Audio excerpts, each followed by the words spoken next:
Good evening students, you are welcome to my channel isles lessons by Nikhil Sarin. Again अखबार पढ़ते पढ़ते newspaper देखते देखते एक और न्यूज़ मेरे पास आई। ये वाइल्ड लाइफ से रिलेटेड है, तो मेरे मन में आया कि मैं क्यों ना अपने स्टूडेंट्स के साथ इसे शेयर करूं।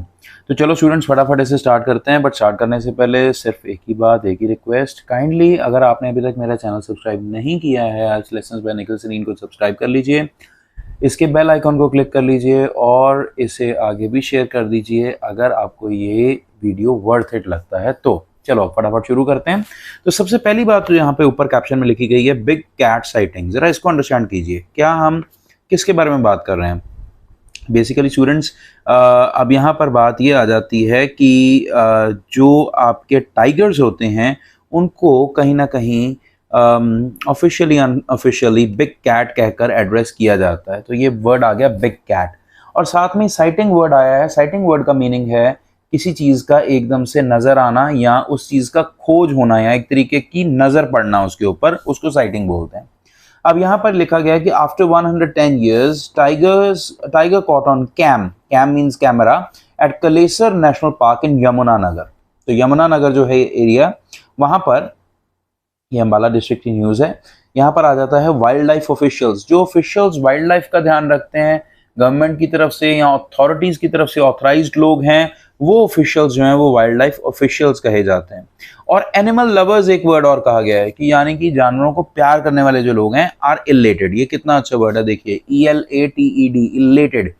इलेटेड बेसिकली मतलब होता है जब कोई बहुत एक्सट्रीमली हैप्पी होता है, एकदम हाइट ऑफ हैप्पीनेस पे होता है, उसको हम इलेटेड वर्ड यूज करते हैं। ये आप याद रख लीजिए, आपको 7 बैंड दिलाने वाला वर्ड है ये इलेटेड। ठीक है जी। इसके बाद एक और वर्ड आ जाता है कैमरा ट्रैप। अब देखिए, एक शिकंजा तो ऐसा नहीं रखा गया बिकॉज नेशनल पार्क है और एनिमल्स को हार्म करने की ना ऑफिशियल्स की इंटेंशन है ना एनिमल लवर्स की, बट क्योंकि वहां कैमरा रखा गया था तो एक कैमरा ट्रैप था जिसके अंदर ये जो एनिमल है, ये जो टाइगर है, इसकी वीडियो फुटेज आ चुकी है।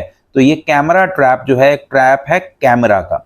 इसके बाद इसको प्राउड मोमेंट बोला गया। डेफिनेटली आप लोग सोच ही रहे होंगे कि ये प्राउड मोमेंट है क्योंकि 110 सालों में पहली बार ये बात हुई है।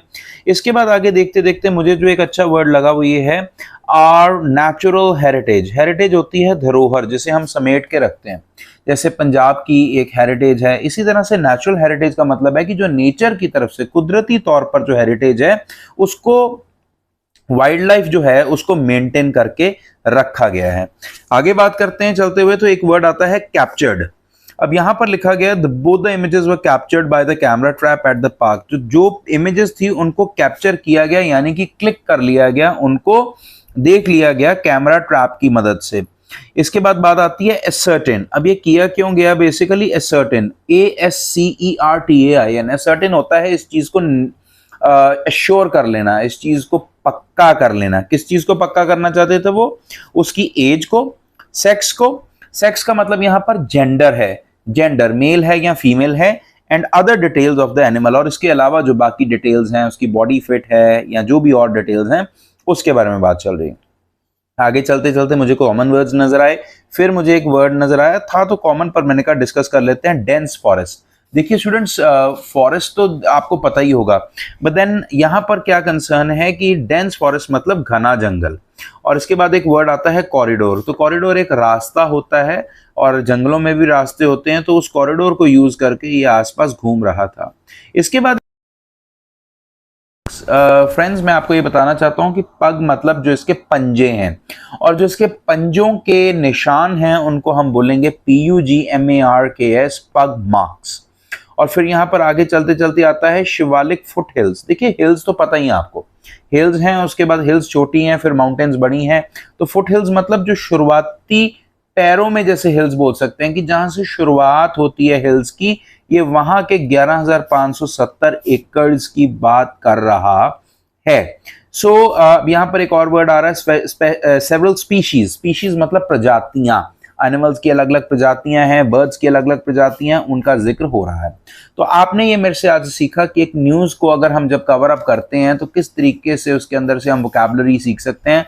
अब स्टूडेंट्स आप खुद सोचिए कि जो आपने ये अगर न्यूज कर ली मेरे से और ये अच्छे से सुन लिया ये लेक्चर, इसमें से जो 7 to 10 वर्ड्स आपने अच्छे से किए हैं, जब आपको कभी आ जाए कि कभी आप नेशनल फॉरेस्ट रिजर्व में कभी गए हो, नेशनल पार्क में कभी विजिट हुए हो, अक्सर क्यू कार्ड आ जाता है, इससे रिलेटेड फॉलोअप क्वेश्चंस आ जाते हैं, एनिमल से रिलेटेड आ जाते हैं, तो आप खुद सोचिए कि आप कितना बढ़िया बोल पाएंगे। स्टूडेंट्स, जो की टू हायर बैंड है, नो डाउट आपको टास्क अचीवमेंट करना है स्पीकिंग में, आपको ग्रामर का ध्यान देना है, आपको कोहेजन कोहेरेंस का ध्यान देना है, यानी कि ऑफ टॉपिक नहीं जाना, बट लेक्सिकल रिसोर्स यानी कि वोकैबुलरी का बहुत बड़ा रोल है। जितनी बेटर आपकी वोकैबुलरी होगी, जितने उसके स्पेलिंग करेक्ट होंगे और प्रोनाउंसिएशन अच्छी होगी, डेफिनेटली बैंड उसके आएंगे। आप मुझे देख लीजिए, मैं 8.5 बैंड इन स्पीकिंग 4 टाइम्स हूँ, और अगर हम बात करें रीडिंग की तो मैं रीडिंग मॉड्यूल में 9 बैंड होल्डर 2 टाइम्स हूँ, और फिर अगर हम बात करते हैं फर्दर 8.5 इन लिसनिंग हूँ मैं। तो आप मेरे तजर्बे को फर्स्ट हैंड एक्सपीरियंस समझिए। मैं ब्रिटिश काउंसिल से सर्टिफाइड ट्रेनर हूँ 2 टाइम्स। सो मुझे करीब 16 साल हो गए हैं पढ़ाते हुए। मैं आपको जो भी बातें करूंगा बिल्कुल ग्राउंड लेवल की करूंगा। मैं कोई भी हाई फाई बातों में बिलीव नहीं करना चाहता जिसमें कॉमन स्टूडेंट को सुनने में तो अच्छा लगे बट प्रैक्टिकली इंप्लीमेंटेशन में, एग्जीक्यूशन में प्रॉब्लम्स आए। क्या फायदा है ऐसी टीचिंग का? टीचिंग वो होनी चाहिए जिससे हमारे स्टूडेंट को बेसिकली पूरा एग्जैक्टली आइडिया लगे कि मैं बैंड कैसे हासिल कर सकता हूं। तो इसी नोट पे मैं अपनी वीडियो को एंड कर रहा हूं। आई होप आपको ये वीडियो अच्छी लगी। अगर अच्छी लगी है तो इसको लाइक करें, चैनल सब्सक्राइब करें और शेयर करें। आइल्स लेसन्स बाय निखिल सरीन। मिलते हैं अगली वीडियो में।